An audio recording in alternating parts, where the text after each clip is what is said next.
Welcome one, welcome all to Mm. Crypto and Chill. I am Mike, aka Veteran Crypto, and with me as always on Tuesdays and Fridays is my brother Jeff. How's it Ooh. going? Doing good, man. Getting ready to start my job tomorrow. Getting everything finalized and got to figure out what time I got to go in the morning. But yeah, Oh shit. been what 5 months? So probably the longest time I've been. Well, I don't want to say unemployed, but I was supposed to go back in January, but I think it's the longest time I've been off of work in like 12 years. Yeah. Yeah. So it's been nice to have this downtime and even work on the channel and build this and get it ready, to where it's at now. So Yeah. it's really cool, man. But yeah, got some music interviews lined up. I got one tomorrow night with the DJ buddy of mine, and then another guy who's going to come here, and we're going to do the interview. And because he can't do a live like video record, so he's going to come here and do his DJ set, and I'll record, and we'll do the interview in person. I'm not sure when he's going to be available this weekend or sometime next week, but yeah, the first in-person interview is going to be happening. So exciting Nice. stuff. How you doing up there, man? How's everything going? Oh, I'm doing good. Just the usual. I went out to the island earlier and freaking stripped off some clothes and got some sun and cleaned out the Ooh. I got the creek and all that, so I got in the creek and was clearing out his little tit nipply, but got a bunch of the branches and stuff that came down over the winter and just started cleaning stuff up. I mean, what is it next month? Here in about a month and a half or a month, a couple of you guys are talking about coming up, so Hmm. just kind of a big last weekend I did some clearing and burning. um, I was trying to upload a video that I did for Sovereign Soil, just a little short, and couldn't get it to upload for some reason. But yeah, no, just kind Yeah. of getting the property ready for visitors and whatnot. And I think I'm going to get the Airstream dialed in to where at least the two beds that are out there, like get some some nice thick foam rubber to to cut for the mattresses, and then there'll be two beds out there, and then and then of course somebody can crash on the couch or something like that. So I figure Hmm. and then if people want to camp out, I got tents and all that kind of stuff. But I figure between all that and the kayaks and fishing poles and guns and everything else, I mean there'll be plenty to do. Yeah, I'm looking forward to it, man. It's gonna be exciting. Oh yeah, I'm definitely looking forward to it. So yeah, just freaking just hanging out, freaking yeah, working on the channel as usual. I mean, freaking never ends. David took the day off. He was having to do some personal stuff. So I did the show this morning, obviously, by myself, but I'm sure he'll be back tomorrow.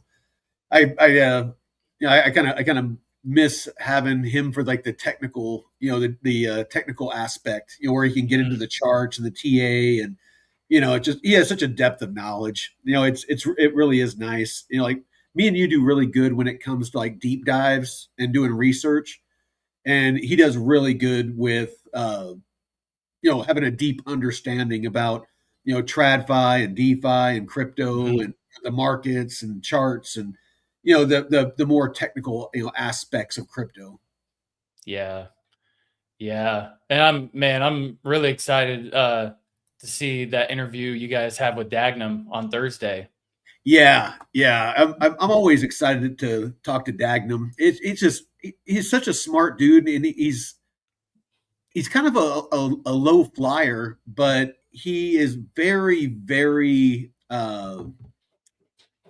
networked into all the goings on when it comes to crypto, when it comes to legislation and stuff like that. Is if you don't follow him on X, I highly suggest it. At Dagnum PI, but he always has very, very insightful posts that that aren't emotionally charged. They're not hype. They're just very informational. And so that's the kind of people I like to try to bring on, like Shaw, very level-headed, very even-keeled, very, very knowledgeable in the, technical aspects of, obviously Canton Network, but just crypto in general and cryptography, with his time at MIT and, just all the different things that he's done. But hey, do you want to introduce the socials real quick? I'm going to actually Oh make yeah.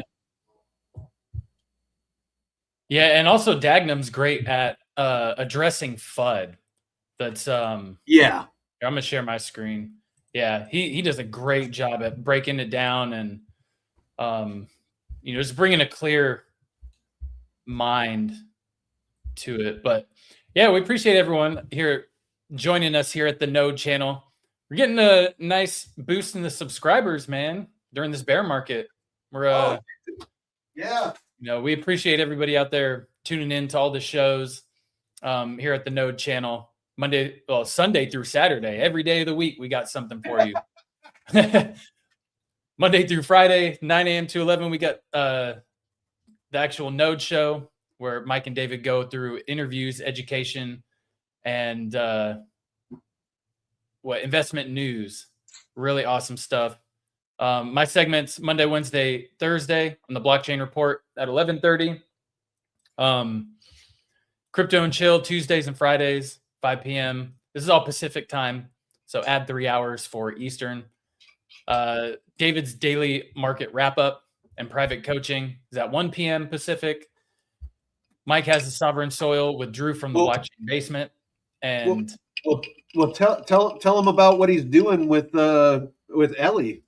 Yeah, and so in this episode will be, after his daily market wrap up, David's going to be taking Ellie through beginner to advanced, like DeFi investment, walking her through all the steps on.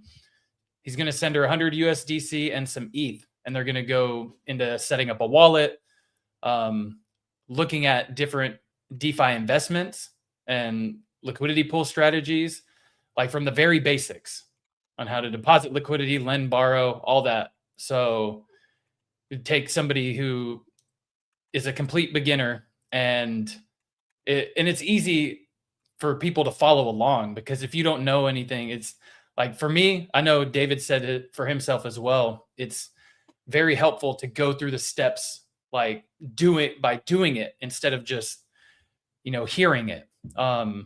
I know I have to go through all the clicks and stuff. And that's one thing that really got me started on making a YouTube channel, doing all the airdrop stuff, because there's a lot of technical shit that people kind of miss, or setting up a wallet, or if you connect a wallet and it doesn't connect. I know you had issues with the Coinbase wallet that didn't connect to certain platforms, and we kind of had to I had to help walk you through, okay, do this. And, there's a lot of different, like, little nuances that people might not figure out. And that's one thing that, made me do videos. It's like, okay, if I run into this issue, and I'm a very technical person, being an engineer, I know that other people might have a harder time. So if I can explain how to walk through this process and figure it out, it can help save people a lot of time and headache. So especially in the DeFi, where there's just so much information, you don't know where to start. It's going to be a great experience for Ellie and everybody out there to see, how do I even get started, depositing liquidity, setting up a wallet, all that. So I'm excited to see him take her through that. Yeah. Jay was asking if there's Jay. if you and him are going to be bunk mates. I was like, there's 2 beds in the Airstream, but if you want, you guys can spoon. I'm not going to judge. Big spoon. Oh, yeah. Thursday nights are Red Pill, where we talk about politics, religion, conspiracies, culture, all the taboo stuff. It's always a great time. Even if we don't always agree with each other, we still have respectful conversations and come out at the end still friends. So that's important. Always important. And Saturday Night Fever, I will be doing DJ sets on the weekends, and interviewing DJs, doing DJ tutorials. So something different each week. And yeah, that's at 6 p.m. on Saturdays, gaming and chill, Sundays, Sunday evenings, and you said once during the week or What's that? the gaming and chill? Oh Couple times? no, Jay and Ellie, they're actually going to be trying to do it at 8 p.m. Central. So that would be 6 p.m. Pacific, 9 p.m. Eastern Eastern. on Wednesdays and Sundays. Correct me Okay. if I'm wrong in the chat, Ellie and Jay. Yeah, let us know. We We can get that posted up here. And yeah, the Sovereign Soil is can be a great oh, that's right. You guys you did a couple days ago too. I didn't even see that. The oh no, okay, that was Saturday, sorry. Yeah, this one was your first video, but yeah, that's gonna be an awesome show. Sovereign Soil, emergency preparedness, Yeah. setting, prepping, prepping for emergencies, not just, or like natural disasters and hurricanes, and, you just earthquakes, you just never know what could happen. Like when I was in Carolina a couple of years ago, I got there the day before one of the hurricanes ripped through there, and I had to move hotels because in the city there was just a complete blackout for days. And yeah, it was definitely an eye opener to what we need to be prepared, in case of emergencies. So, Well, and if you and Jay are going to be spooning, a little bit of preparedness might be in order. hey, if there's a wolf out there or something, we got to make sure we're on each other's backs so we don't. Literally, yeah, literally on each other's backs. And all the links you can find in the description of the video and also here on the YouTube channel. If you're on Twitter, jump over to YouTube here at the node_channel. Give us a follow at the node channel. If you're on YouTube, follow us here on X and on the arena at the node channel. But yeah, if you're on Twitter, jump over here into the YouTube channel because you can actually engage in the chat without having to have a blue check mark, which Twitter's kind of a pain. That's a different go back altogether. Skeet. All right. Well, so I mean, let's take a look at what's going on in the markets right now. Looks like did you hear Oracle? I did not. What did you hear? The Oracle laid off like 30,000 employees this morning at 6 a.m. Because they're replacing them with AI, or just because they're freaking they need to cut back because the stock's going down, or what's up? Yeah, the business shift, I believe. Oh, and there was been 2 shutdowns of crypto projects, one that we covered last year. Let's see. Check out CoinMarketCap real quick. Yeah, so Oracle executed major layoffs, reported 20 to 30K jobs cut globally. Employees got 6 a.m. emails from Oracle leadership stating today is their last day, access revoked immediately with severance offered. So that's good. The email stated broader organizational change after reviewing business needs. So context from Bloomberg, CNBC, to free cash for 50 billion plus AI data center expansion and cloud infrastructure push. Yeah. So prioritizing AI build out. Yeah. So it looks like there's quite a few. ETH's up 4% at 20, a little bit above 2,100. XRP's down to $1.33.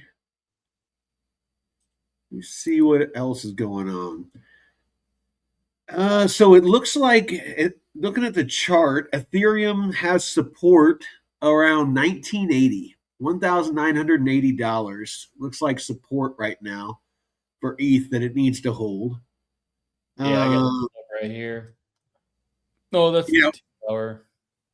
Yep. yeah, right about there, or maybe a little higher. Go up to that next, Yeah, right that's about there.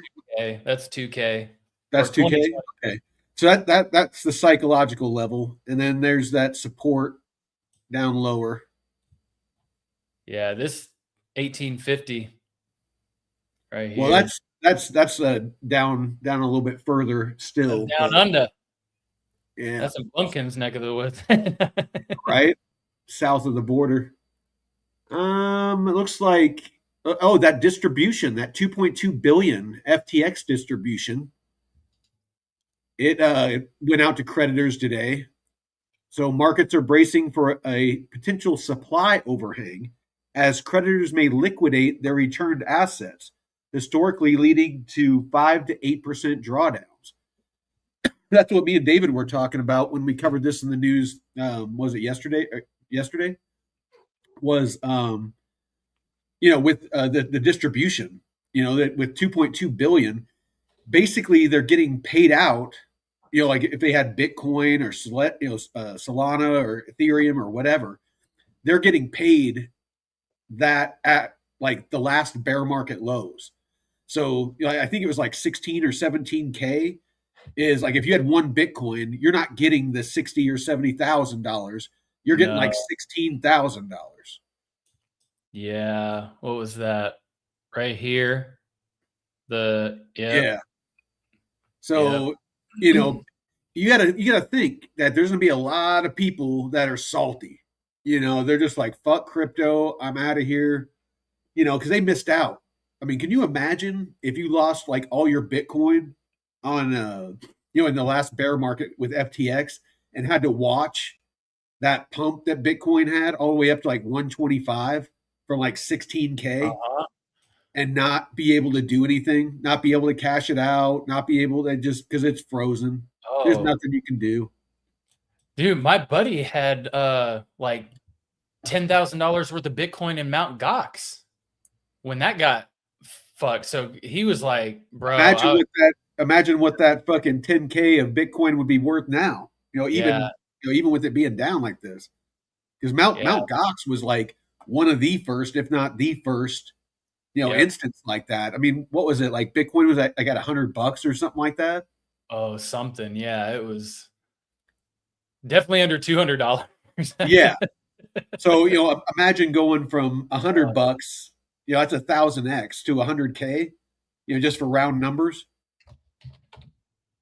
Oh, let's So see. what? 10,000 times 1,000. What? That's like a million. Let's see. When that was 10, 24, it said 2014 February. Yeah. So 2014. Yeah. 20,000 divided Oh by. no. So that's It was, like 200 Bitcoin. So 200 Bitcoin oh no, it times. was $1,100. Um, Oh, okay. and then it dropped. Yeah. So that's still 18.18. So 18.18 times. We'll just say, we'll say 125,000. 2.72 million. So 2,272,500. Damn. That not a bad. That wouldn't be a. And that's if he would have held it, all that time. Like if Mount Gox didn't happen and he didn't sell any, all the way up until the top, Oh yeah. of his. Well, and he's built up his bag to 7 figures since then. Okay. Okay. Yeah, I know this dude. He hasn't sold any of his Bitcoin.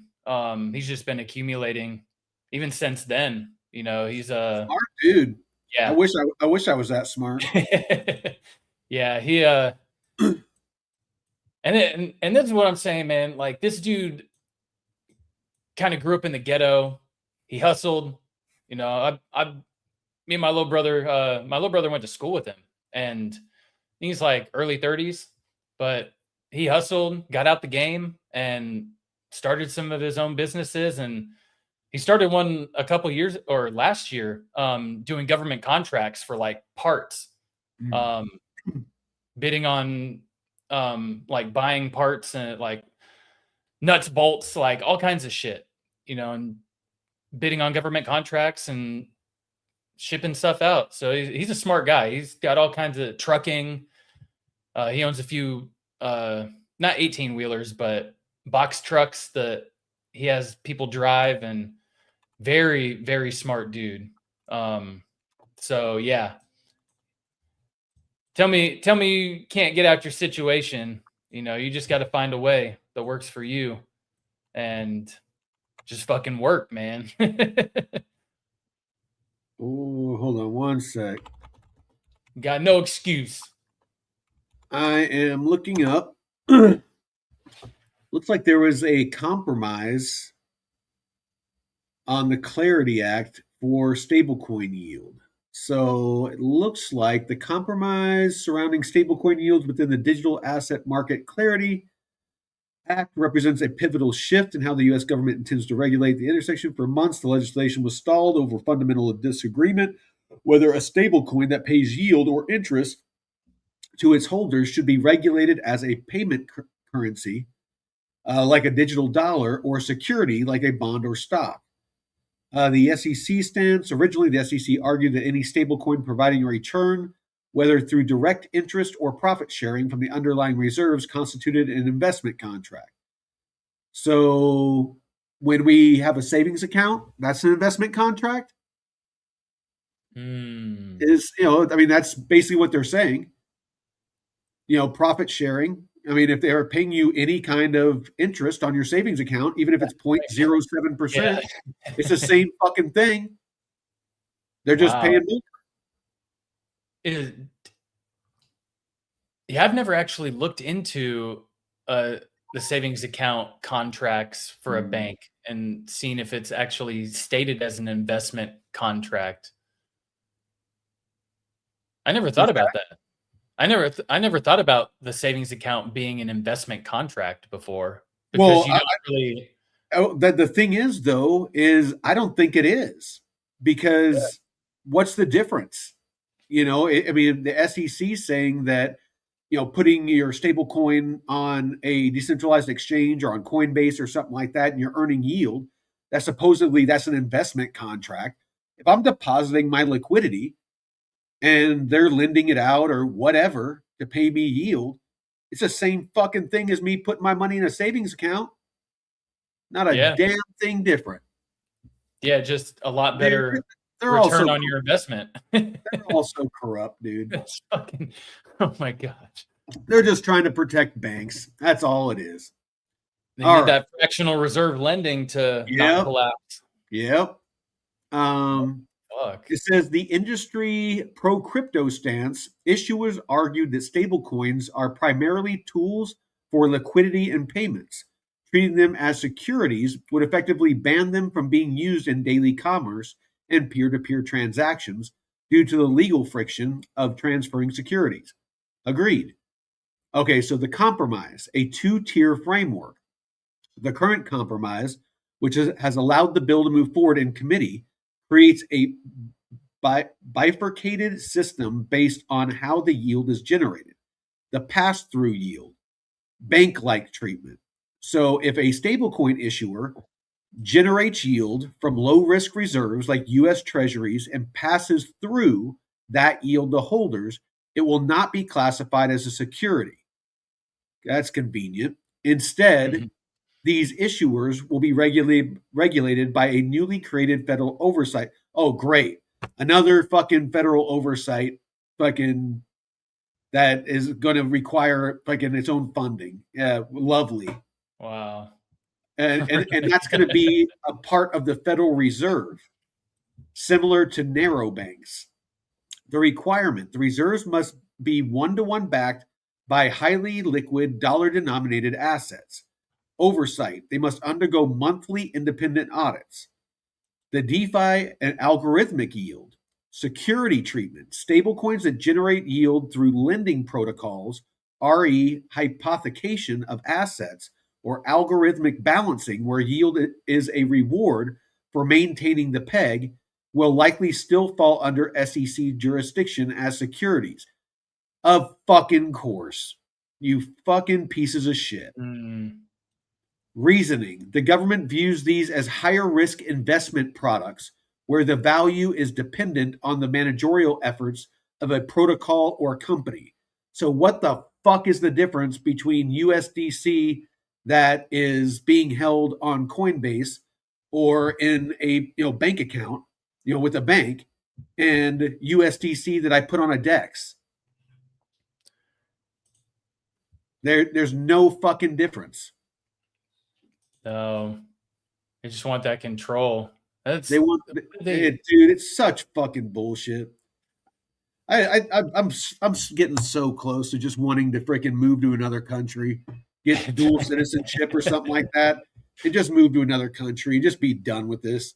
It's well, so and not to mention the kind of risk with the stable coins where they can freeze your assets or put your wallet on a blacklist, and then you'd really be fucked.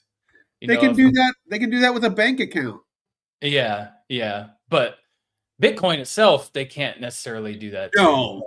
Yeah, I mean, if you have it in cold storage and stuff like that, absolutely. Yeah, that's the beauty. What about building, stable coins out on the Bitcoin network that don't have that, where you can't blacklist it? That would be.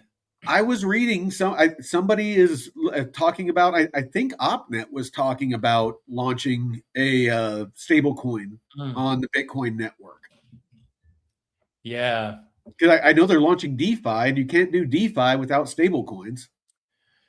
Yeah, and actually, MotoSwap, the DEX on OpNet goes live today because you hadn't been able to do any swaps on there. And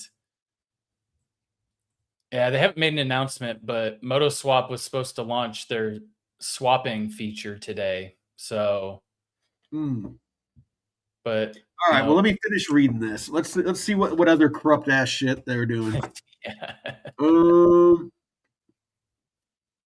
This compromise is seen as a major win for institutional adoptions for several reasons. All right, I'm going to try to keep an open mind here. Elimination of legal gray zones. Clearer definitions allow major fintech players and traditional banks to issue their own yield-bearing stablecoins without fear of retrospective enforcement actions. Like they're going to freaking pass on any kind of yield to freaking us. I mean, between the fees that they charge for everything and all the yield that they earn on lending our money out. Impact on risk-free rates. If stablecoins can legally offer yields based on treasury returns, they become a direct competitor to traditional savings accounts, good, and money market funds, potentially sucking liquidity out of the traditional banking system and into the on-chain economy. Fucking good. We've had to bail out banks with our tax dollars how many frickin' times? If you can't, and they got bonuses. And they got bonuses.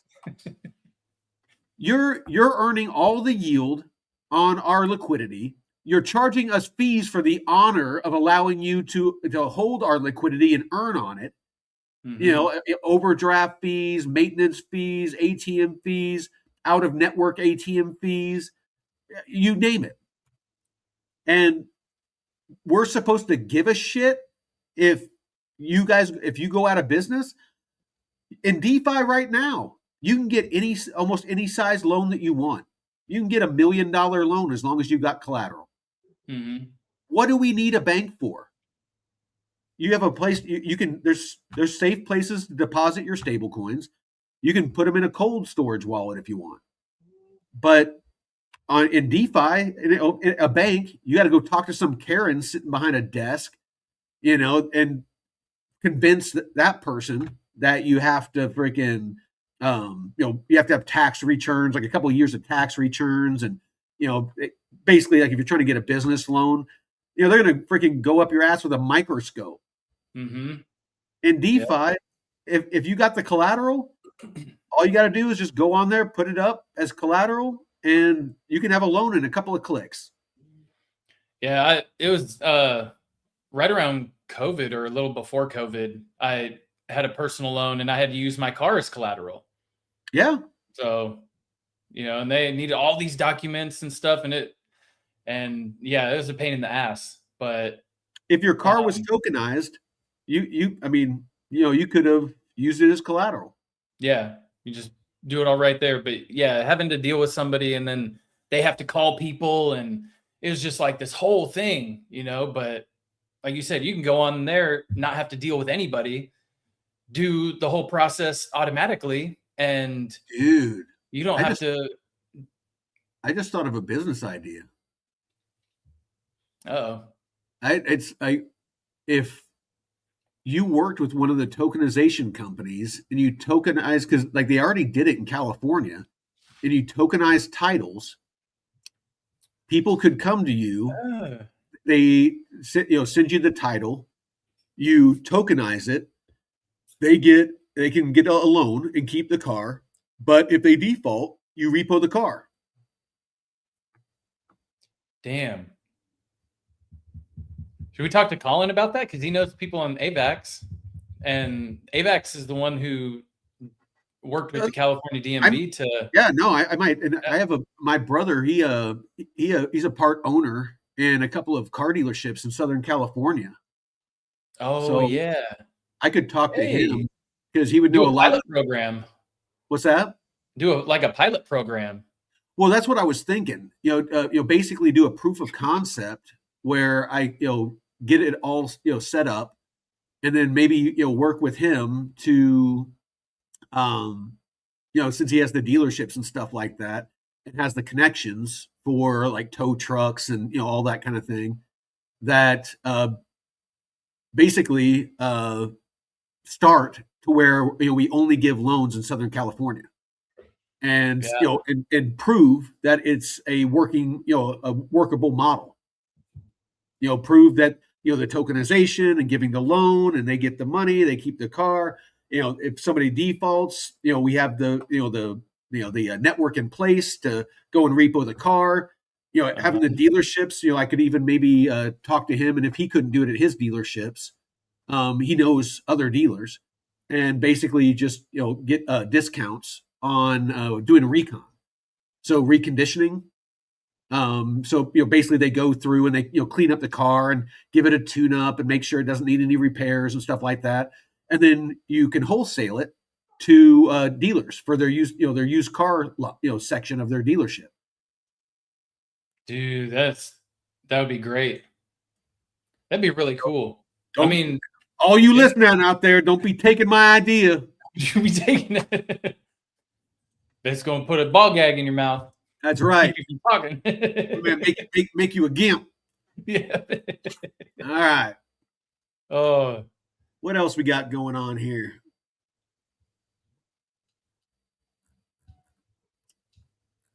Oh, the Plume. What's going on with Plume? Well, the season 2 ends today. Yeah. Well, I've been complaining to them. They posted the verification.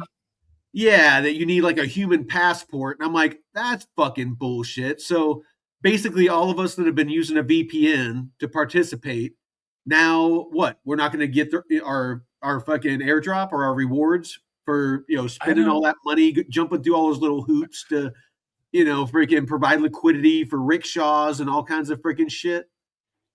I don't know. Maybe it might not. I think what it is like a face scan where you have like the there's all kinds of different ones. But you have to. Supposedly, what they're trying to do is they're trying. I don't know if it's an ID or. Well, they're trying to get rid of people that are gaming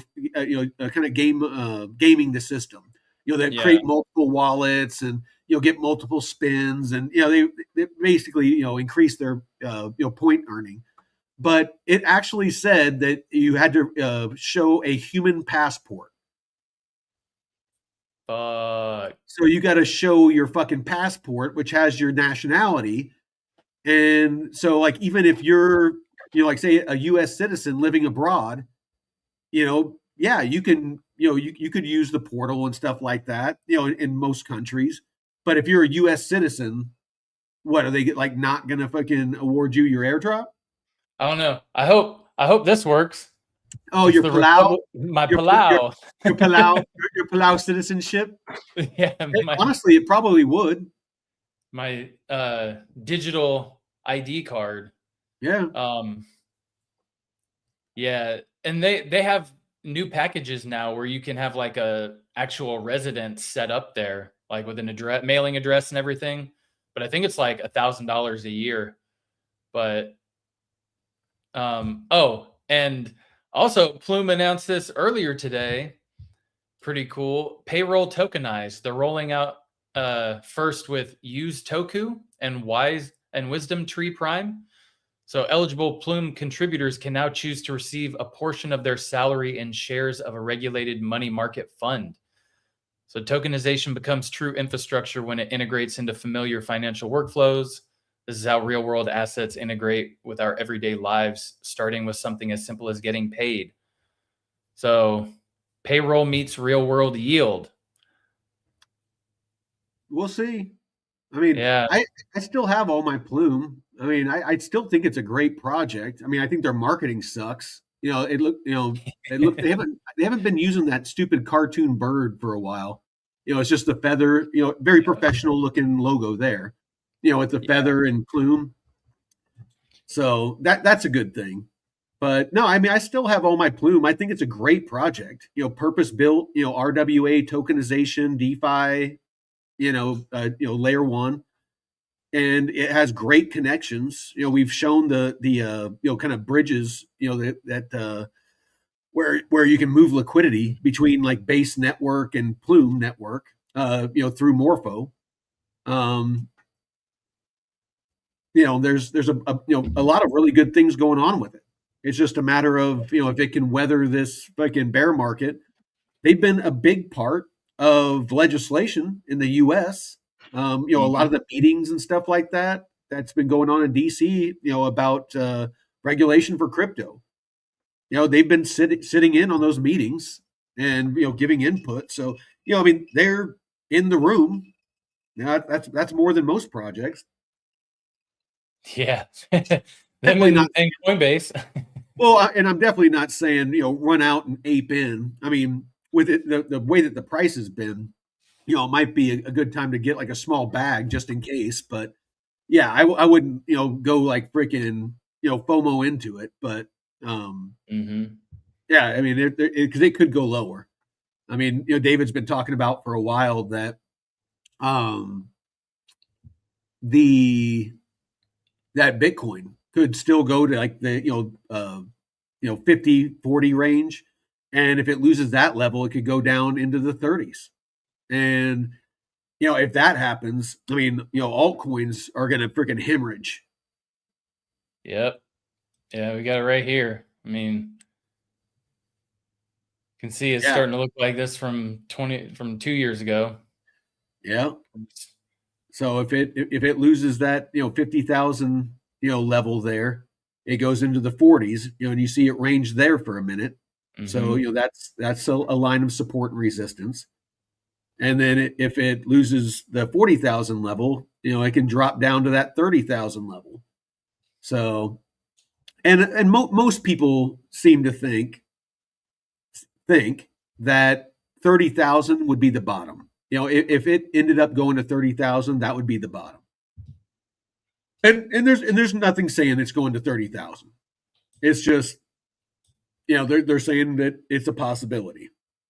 Depending on the macro markets. If this war in Iran keeps going on, and oil becoming an issue, and inflation, and the lack of regulation, and just all these different things create the perfect storm, then potentially it could send it could send Bitcoin lower.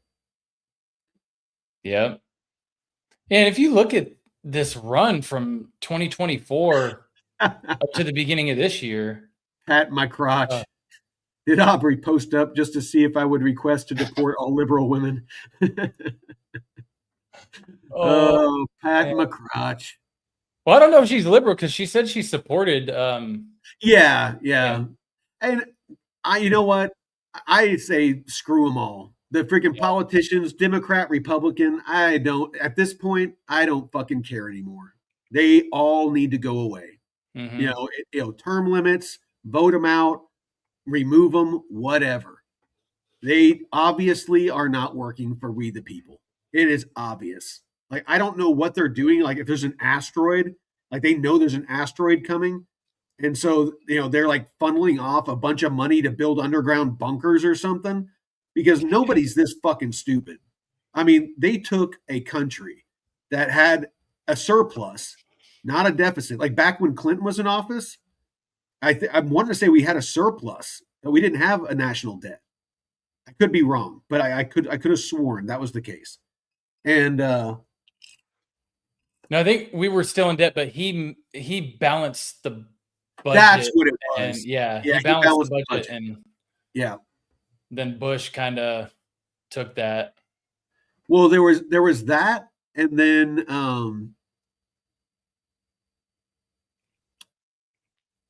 what was I going to say? Well, there was like they've done that, and then of course, like all this terrible legislation, not just for crypto, but just in general. How they handled the pulling out of Afghanistan. All the billions of dollars they've sent. They sent over to Iran. During Obama. Hmm. It's just the list goes on. And The to fact that the Ukraine Epstein during files. Biden. Well, the Epstein files. We still haven't seen a single person investigated. We still haven't seen a single person in jail from those. Yeah. There's emails talking about. It's just painfully obvious. The Hmm. system is diseased and broken, and we need a reset. We need a reset. Yeah. But yeah, and even the 2008 recession, at the end of Bush, beginning of Obama, Mm. the printing, all the printing that was going on, and then the printing during COVID, Mm. and and these things weren't just all of a sudden. People were sounding the alarm on the housing crisis in the 2000s years before, Yeah, and they're just like, no, it's okay, we can keep it going. So it's it's obvious they are all there to make themselves and their buddies more rich and more powerful. They do not care because they just keep raising taxes on us. They keep printing money and creating inflation that makes the buying power of the dollar go down. And we're not getting raises to keep up with it. So, if you were making, 100 grand 10 years ago, you're like, basically, if you're still making 100 grand, it's like making 50 grand. I mean, how bad inflation has been. What yeah, is it and like 7 to 10% per year is what we're dealing with. fuck, fuck. Yeah, you want to see something about the taxes? So, Blue State Exodus, New York edition. Death by 1,000 taxes always ends the same way. You have 892 companies relocated the last 4 years. 47 billion taxable income gone. 158 financial firms moved. 5,000 net businesses lost. And yeah, so I guess Oh, Macy's $600 million savings plan shutters 150 New York stores. And Kathy well, dude, Hochul is pissed. the lady in the picture down below, the governor of New York, Kathy she's Hochul yeah, she's been begging for all the New Yorkers that she told, back when they were from when Florida, fucking right? yeah, right, when they were like, okay, we'll move to Texas and Florida. Yeah. Um, and she's like, we don't need you. Good riddance. And now she's begging for him to come back because obviously she didn't know basic math and she didn't know that the rich people in New York and California that are leaving and basically tanking those freaking states because the majority of the taxes came from the rich. The rich pay more than their fair share. Like what is it, like 45% of the taxes in California come from billionaires. Yeah. Are generated from like the businesses that they run there, and all that kind of stuff. So the majority of the taxes from this, the state taxes, comes from billionaires and millionaires.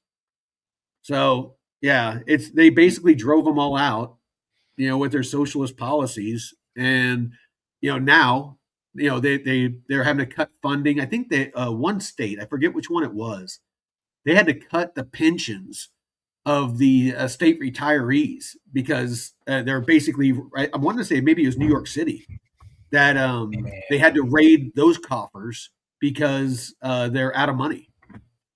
Fuck, man, I'd be so fucking pissed. Work 40 years just to get your shit cut, because of incompetence like that. But that's our government. Like I said, it's just, they vote themselves raises, they vote themselves private jets, and this royalty lifestyle. That No Kings that went on this past weekend. It's like, I know that they were talking about Trump, but it's all of them. They all freaking are living like royalty. They're all living like kings and queens on our freaking dime, while most Americans are struggling to put food on the table and pay their mortgage. What is it? I was looking at Google Analytics, and the search, the Google search for help paying my mortgage has freaking skyrocketed. Private credit, people living off credit cards, it's at record highs. It has been, and just keeps climbing. People have been living off their credit cards because they're trying to, pay for high priced groceries. Some states, gas is like, $7, $8 a gallon, because of the war and inflation. People are videotaping where it's, just a normal everyday car, not even a truck, paying like $140 to fill their tank. Fuck. I mean, can you imagine? I know it's $5 here at Costco, and that's $1 cheaper than everywhere else. Yeah. So, yep. So people are struggling, and history shows us that if things get painful enough, people do stuff. Look through history. It's if people aren't able to put food on the table, and they're not able to keep a roof over their families' heads, and the pain gets to a point to where it would be less to do something. It'd be less painful to do something than to not. People tend to do, arguably stupid things. Yeah. Yeah, Patton. Yeah, for OnlyFans. I did a full spread. I did a full spread in Playgirl. Went by the name Mike Honcho. Oh man, you're taking it back, man. Yeah. What was it on Talladega Nights? I spread my cheeks, everything. Oh man, yeah, AI is gonna take that too, because you got dudes, doing chicks on there or acting as females on there. Oh, dude, that's disturbing. I'm glad I'm not into that stuff. But there's dudes with with AI. They're making themselves look like hot young women, and they're fat freaking Indian dudes, and freaking and they move, and the AI moves with them and all that. And I'm just like, damn. That's oh man, yeah, that's I don't know. It's gonna be interesting to see the AI take over. Although we did have a couple crypto AI centric projects shut down. What was that one? This Yup AI? Yup. I don't I don't know much about it. Every AI for everyone. I don't know what Yup AI was. Never So heard of it. a two-sided market for AI model evaluation. Their thesis was twofold: the most robust way to evaluate AI models. Um, so yeah, I guess so. This project shutting down, and Gopher AI. And we had talked to the founder, Brendan. He was on the chat when we were doing a deep dive Oh on yeah, this. yeah, Gopher, yeah. So they're shutting down. Uh, So given the current market conditions and operational realities, continuing operation is not a viable way forward. So they I completed a sale to a trusted partner, and full ownership has been transferred. So I yeah, mean, I've been saying this for a while, in these bear markets, and I think this one is going to be worse. Because add to that, the price of the token, because most of these companies, they're selling their token to fund operations. I mean that's they get VC money and stuff like that, but for the VC money, they give up tokens. So essentially, they're selling tokens. The VCs are selling tokens, and that's where the liquidity is coming from to fund operations in a roundabout way. So and with the bear market with prices going down, and if they're not generating revenue, and this is something David's always talking about, if they're not generating revenue, if they're not making profits, they have no way to fund operations other than to sell more tokens. And the more tokens they sell, if there's not, if buying isn't outpacing selling, price go down. price go down. It's pretty simple. And if price go down enough to where they can't fund operations, they go out of business because they're not generating profits. There's no liquidity coming in that way, and they can't sell the token anymore as a stopgap measure. They have to go out of business. And then now add to that legislation. Are they compliant with the legislation that's already been signed into law, or the new legislation that's coming down the pipe? So now you have two things you have to worry about as a project that if you weren't paying attention or didn't have the inside scoop, then like you're not in the same room, like I was talking about with Plume and Coinbase and a lot of these different Canton, a lot of these Ethereum, a lot of these different projects. If they don't, if they're not in the cool crowd to where they're sitting in the room while the legislation is being discussed and drafted, they might not know what's coming down the pipe. So they don't know how to build to stay compliant. They don't know what to do to stay compliant. So now you have two things. You have liquidity issues, and profitability issues to stay in business. You have legislation a hurdle that they have to overcome.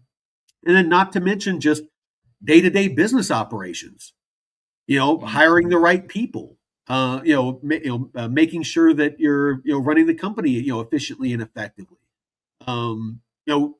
Starting to actually build the business and trying to sign up different customers to use your product so that you can start generating revenue.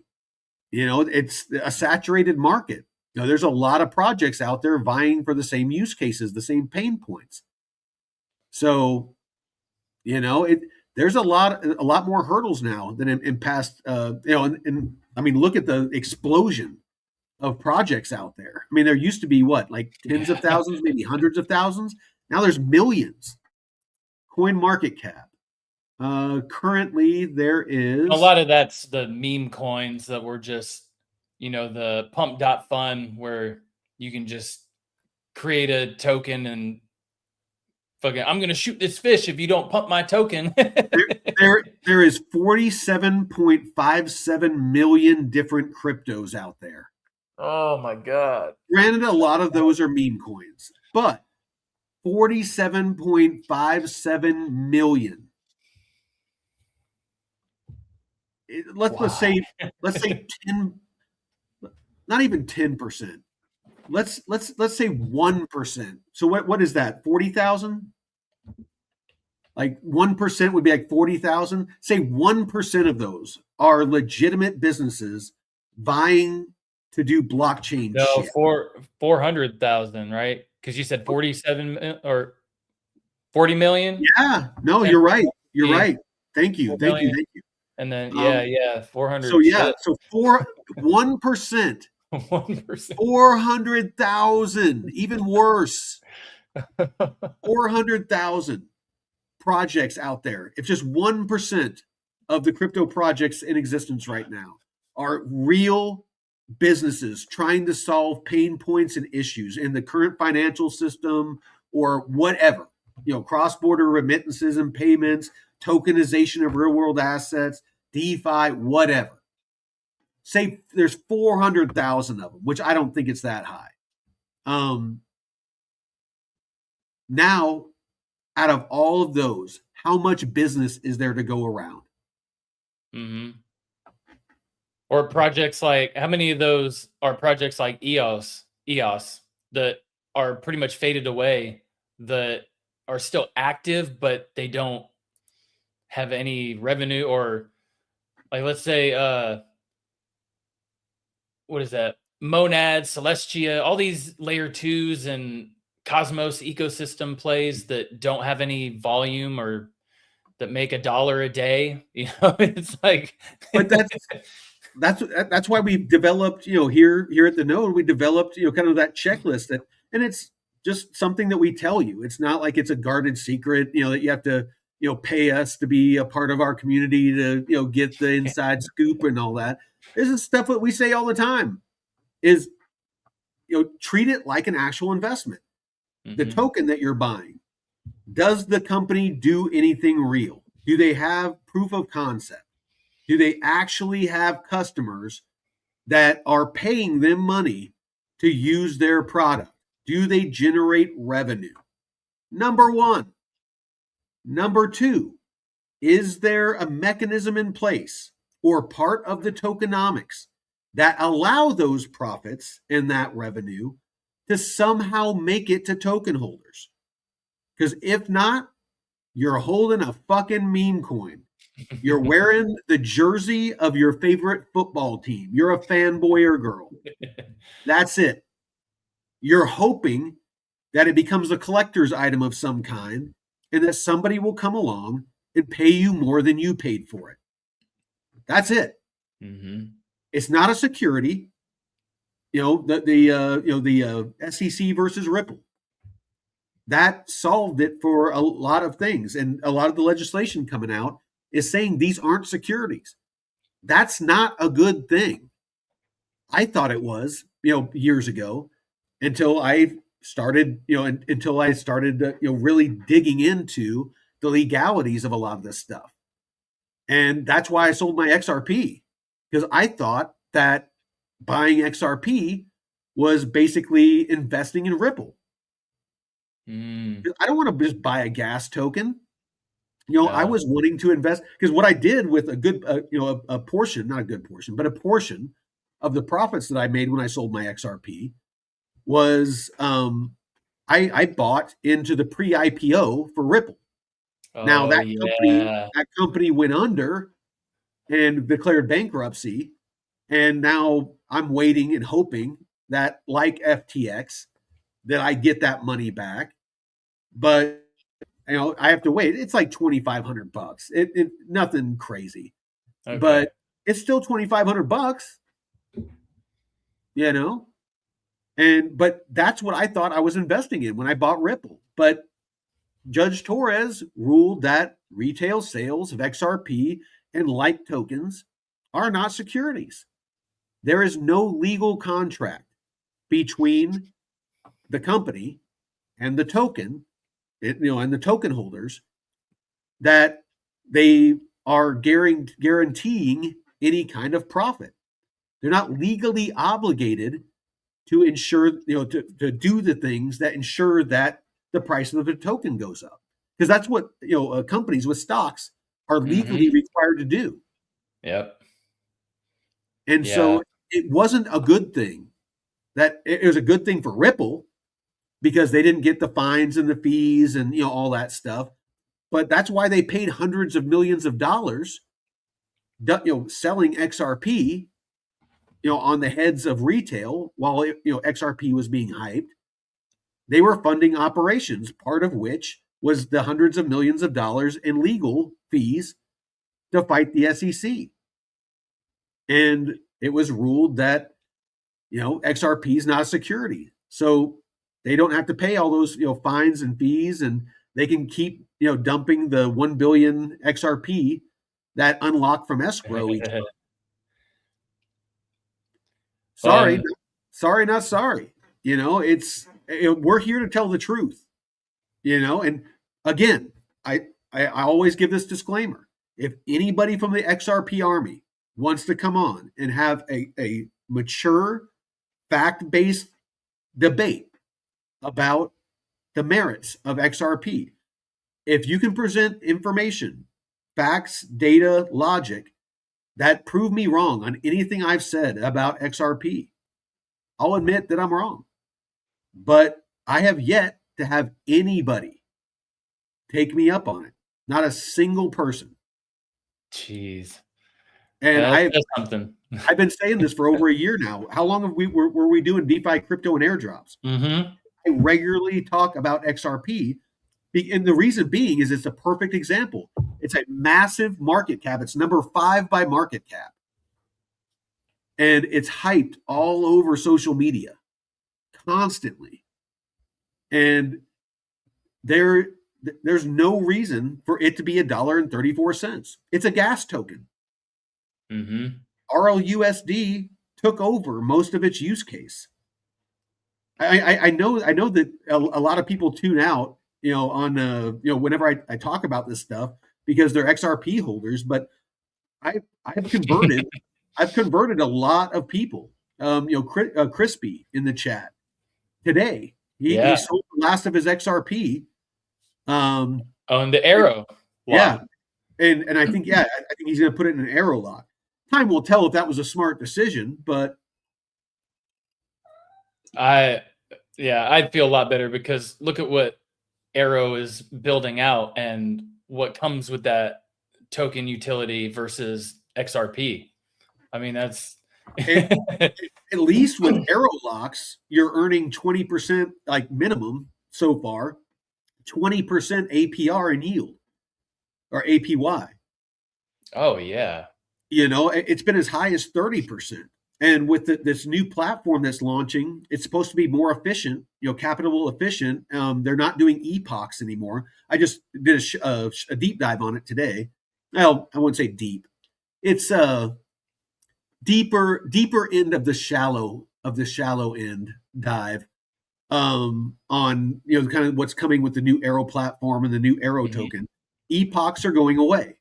It's just going to be a 24/7, 365 trickle of yield that just goes into your account for having it. They're not going to be called locks anymore. It's just going to be called S Arrow or staked Arrow, and it's just going to flow into an account.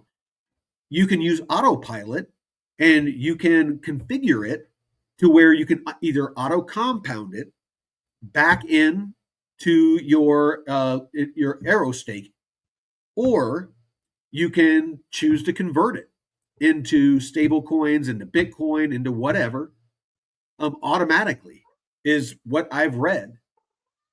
Mm-hmm. So yeah, you guys didn't watch it? It's right here. The Aerodromes MetaDex. Yeah. 03 Q2 macro pivot. Yep. Yeah, they got a lot of good stuff, man.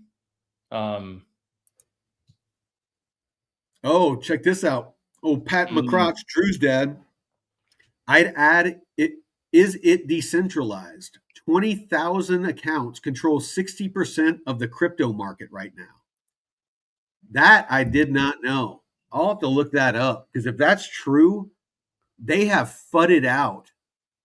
Now, is that the entire crypto market?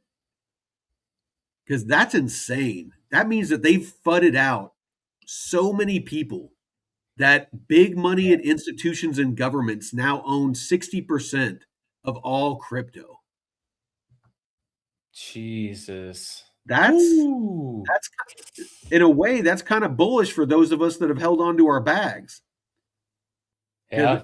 And maybe that's why they're trying to, one of the reasons they're trying to crush the markets, and make people where they can't afford to invest so they can all invest. And then, when the markets pump, again, they're the ones that profit and we're the ones, freaking sitting on our thumbs. Yeah. Two thumbs right up the arse. At least give me a reach around. Damn. Do something. Yeah, since I can't use my hands, they're Right? My hands are busy. Give me a reach around, man. Hook a brother up. Oh. Well, shit. Should we wrap this thing up? I can go eat some leftover stew from yesterday. Oh man, yeah. How's that stew you made, man? Oh, dude. So I'll tell you my recipe. So I took that chuck roast from Butcher Box, and I cubed it up, threw it in a crock pot. I chopped up some potatoes, and I chopped up a whole thing of bacon, and I put the potatoes and the bacon into the air fryer, and let the bacon get nice and crispy, and get let the potatoes get like nice and caramelized, and then I put them into the crock pot. Oh. And then I put a bunch of yellow. I chopped up a bunch of yellow onions, threw in a bunch of baby carrots, chopped up some celery. I added some rosemary and garlic, like a whole clove of, or not clove, a whole bulb of garlic. So I took that and I got the garlic, put it in a pan with some black truffle olive oil, and roasted that up with the cubed chuck, and so it got nice and crispy on the outside. And then I dumped all that into the crock pot, and and then I put some rosemary and garlic, roasted garlic, sprinkled that over the top, some seasoning, and a little bit of garlic powder. Added, and then I deglazed the pan with a little bit of water and dumped that in, to give it a little more moisture. And I put the top on and left it for like 6 hours. And dude, it is damn good. Oh, yes. And then I've been using these the sweet Hawaiian rolls to like dip into it. Oh, yeah. King Hawaiian, yeah. Yeah, the King's Hawaiian. Yeah, dude, so good, so good. Those King's Hawaiians are good with pulled pork too. Oh yeah. Oh my god. I don't know how many of those little sliders I've eaten in my life. And perfect for stopping up the. Well, when you guys come up, like if we go kayaking or like leave for the day, even if we don't, even we're just hanging out here, we'll have to do some crock pot stuff because you can make a lot of food really easy with a crock pot. Mm-hmm. We could do. I got a pork butt that we could throw in there, and do it up so it's like a sweet barbecue, like a hot honey pork, and get some hoagies or some rolls. That'd be damn good. Then get some coleslaw. Get some coleslaw to put on it. And maybe some baked beans with bacon. Oh fuck yeah! And that's one thing that higher grocery prices have kind of forced me to do is making my own stuff. Like I've made my own coleslaw and all kinds of other things that normally I would just go and buy, but if I can make it for a lot cheaper, be more cost effective, then I'll make it myself, and it usually turns out pretty good, man. Dude, I've been to a lot of high-end steakhouses, and I've yet to find any place that can make a steak better than I can. They never get it right. I always tell them, I'm like, I want a good solid char on the outside, but I want the inside to be as pink as possible. And and basically just you need high ass heat. I mean, you need to use a cast iron and just get that thing fucking just as red hot as possible. And then you just freaking rub some tallow all over the steak, put a bunch of like garlic and all that, rosemary, whatever you want on the outside, throw it in that cast iron and just let it sear the shit out of one side flop it over, let it, put a weight on it, sear the hell out of the other side, and and then roll the sides, because where the fat is, Yeah. you want to roll those sides so that you char up and render down a lot of that fat and gristle and stuff like that, because that makes it to where it's like soft enough to chew, where it kind of melts in your mouth and gives you all that flavor. Yeah. That's what you got to do. That's what you got to do. Gotta roll that meat around, man. Yeah. It's all about rubbing the meat down and then throwing it up in there and just rolling it around. Rolling it around. Rolling it around. Just dirty dogging it. You got to dirty dog that steak in that cast iron. Just put it in there dirty. Oh. All right. Well, we better go before I get too unhinged, but I appreciate you all out there for watching. Everybody in the chat. Yes. Ellie, Freak Atomic, Pat McCrotch. Jay was in here for a minute. Nick Dunn, appreciate you, brother. I think I saw. Oh, we saw Sack Nasty at the beginning. We got Nick. Who else popped their head in here? Anyway, we appreciate all of you for showing up and supporting the channel.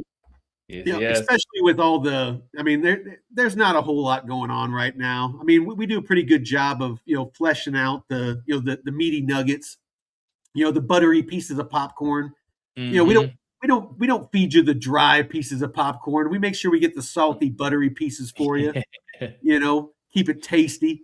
So if anything, we'll keep you entertained through the bear market. But Jeff, I appreciate you, brother. Appreciate you, man. Appreciate everything you do. And till next time, tomorrow morning, 9 a.m. Pacific, noon Eastern, The Node, 2-hour show. Be there, be square.